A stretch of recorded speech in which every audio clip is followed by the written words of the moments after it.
నాణ్యత గల ఉపాధ్యాయులను తయారు చేయాలని మెదక్ ఎంపీ రఘునందన్ రావు అన్నారు. తెలంగాణ రాష్ట్రంలో విద్యలో మెదక్ జిల్లాను మొదటి స్థానంలో ఉంచాలన్నారు. మెదక్ ఎమ్మెల్యే డాక్టర్ మైనంపల్లి బలరామరావు 11 కోట్ల రూపాయలతో నూతన డైట్ కళాశాల భవనానికి శుక్రవారం సాయంత్రం భూమి పూజ చేశారు.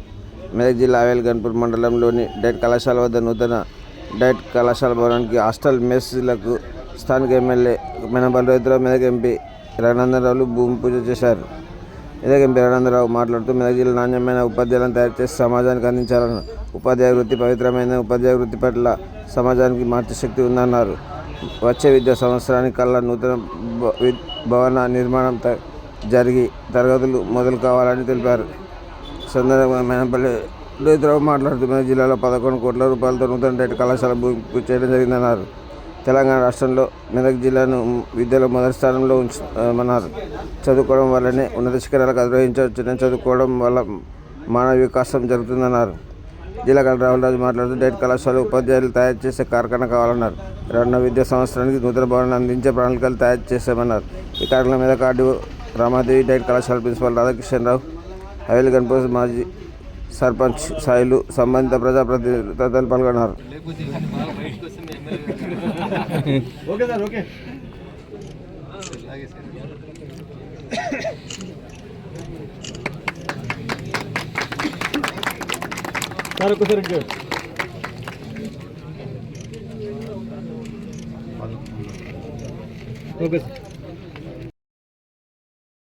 బాగుపడాలి, ఏ దేశమన్నా బాగుపడాలంటే విద్యారంగం లోపల మనం ముందండి ఉండాలి.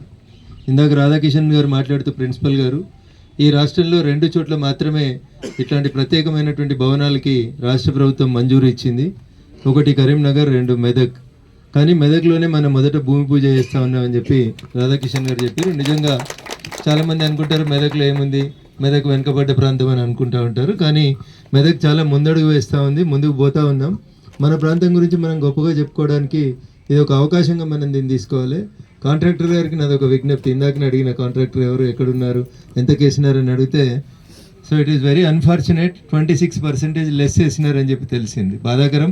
11 కోట్లలో 2.6 తక్కువ అంటే 8 కోట్లలో వర్క్ చేయాల్సి ఉంటుంది. అందుకని శ్రీనివాసరెడ్డి గారు కొంచెం క్వాలిటీ మెయింటైన్ అవుతుందా అవుతలేదా, టైమ్లీ పని అవుతుందా అవదా, మధ్యలో కాంట్రాక్టర్ గారు ఏమైనా పారిపోతారా, ఇట్లాంటి చర్యలన్నీ తీసుకొని 15-16 నెలలలో దీన్ని కంప్లీట్ చేయాలని ఒక లక్ష్యంగా పెట్టుకున్నారు. అంటే ఇప్పుడు వచ్చే జూన్ అనేటువంటి అకాడమిక్ ఇయర్ కాకుండా నెక్స్ట్ అకాడమిక్ ఇయర్ కన్నా ఇక్కడికి వచ్చేటువంటి విద్యార్థులకి ఇక్కడ ఉన్నటువంటి కొత్త బిల్డింగ్, హాస్టల్ వసతి, క్యాంటీన్ వసతులు అందుబాటులోకి రావాలి. అందుకని కాంట్రాక్టర్ గారు ఇంకేమైనా వేరే సమస్యలు ఉంటే మేము స్థానిక ఎమ్మెల్యే గారు కానీ మేము కానీ కోఆపరేట్ చేస్తాం. But as per the schedule 18 నెలలు లేదా 16 నెలలలో పూర్తి చేసి జూన్ 27కి ఇక్కడ బిల్డింగ్ని అందరికీ అందుబాటులోకి వచ్చేలా తీసుకురావాలని చెప్పి కాంట్రాక్టర్ గారికి అప్పీల్ చేస్తా ఉన్నాను. పోతే కలెక్టర్ గారు చెప్పినారు, ప్రభుత్వ పాఠశాలలలో చదువుకునే విద్యార్థులకి చదువు చెప్పే సార్లను తయారు చేసే ఒక బంగ్లా మనం ఇక్కడ కట్టుకోబోతా ఉన్నాం. స్వామి వివేకానంద గారు ఒక సందర్భంలో చెప్తాడు, the destiny of a nation is decided in the 4 walls of class room అని. ఏ దేశ భవిష్యత్తు అయినా తరగతి గది యొక్క 4 గోడల మధ్యలో నిర్మించబడుతుంది. రాహుల్ రాజు గారు కలెక్టర్ అయినా, రోహిత్ గారు డాక్టర్ అయినా, రఘునందన్ రావు అడ్వకేట్ అయినా మమ్మల్ని అందరినీ ఈ స్థాయికి తీర్చిదిద్దింది మాకు విద్యాబుద్ధులు నేర్పించినటువంటి ఉపాధ్యాయులే. కాబట్టి ఆ ఉపాధ్యాయులకు శిక్షణ ఇచ్చేటువంటి ఈ డైట్లో మంచి అకామిడేషన్ తోటి 11 కోట్ల రూపాయలతోటి రాష్ట్ర ప్రభుత్వం మంజూరు చేసినటువంటి నిధులతో ఈ పనిని ప్రారంభించేటువంటి కార్యక్రమంలో పాల్గొంటున్నందుకు నాకు కూడా ఆనందంగా ఉంది.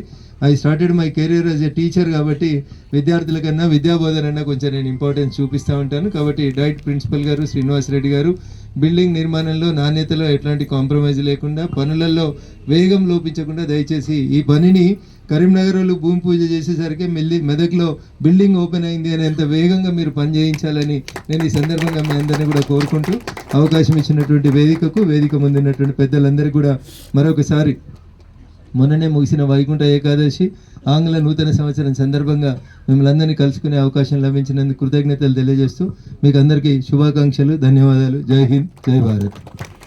ఉన్నాను.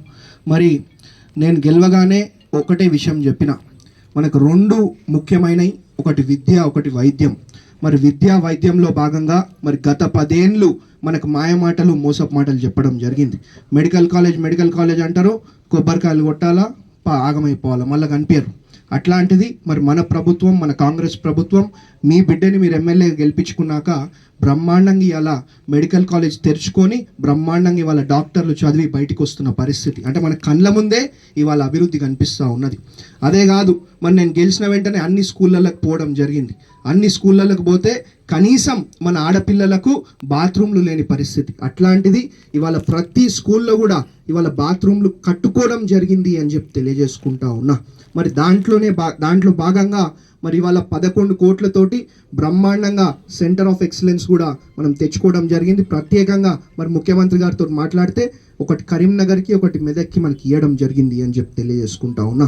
మరి ఇదే కాదు, బ్రహ్మాండంగా మరి విద్యను వైద్యను మెరుగుపరిచే విధంగా బ్రహ్మాండంగా అభివృద్ధి సేవా సంక్షేమ కార్యక్రమాలలో మెదక్ నియోజకవర్గాన్ని ముందుంచే విధంగా మరి నేను పనిచేస్తా అని చెప్పి మీ అందరు కూడా ఇంకొకసారి మాటిస్తూ, మరి అదేవిధంగా ఇంతకుముందు గౌరవ ఎంపీ గారు చెప్పినట్టు మరి పనులు వేగవంతంగా ముందుకు తీసుకుపోతూ నాణ్యతలో ఎక్కడ కూడా మరి మనం తక్కువ కాకుండా మరి చేసుకుంటూ ముందుకు పోవాలని చెప్పి మరి మీకు ఇంకొకసారి విజ్ఞప్తి చేస్తూ ఈ అవకాశం ఇచ్చినందుకు నా ముందున్నటువంటి మీ అందరికీ, వేదిక మీద ఉన్నటువంటి పెద్దలకు, గౌరవ ఎంపీ గారికి, కలెక్టర్ గారికి, ఇతర సంబంధిత అధికారులకు, నా ముందున్నటువంటి మీ అందరికీ కూడా ఇంకొకసారి పేరున మనస్ఫూర్తిగా హృదయపూర్వకంగా అభినందనలు, ధన్యవాదాలు తెలియజేసుకుంటూ ముగిస్తాను. Thank you.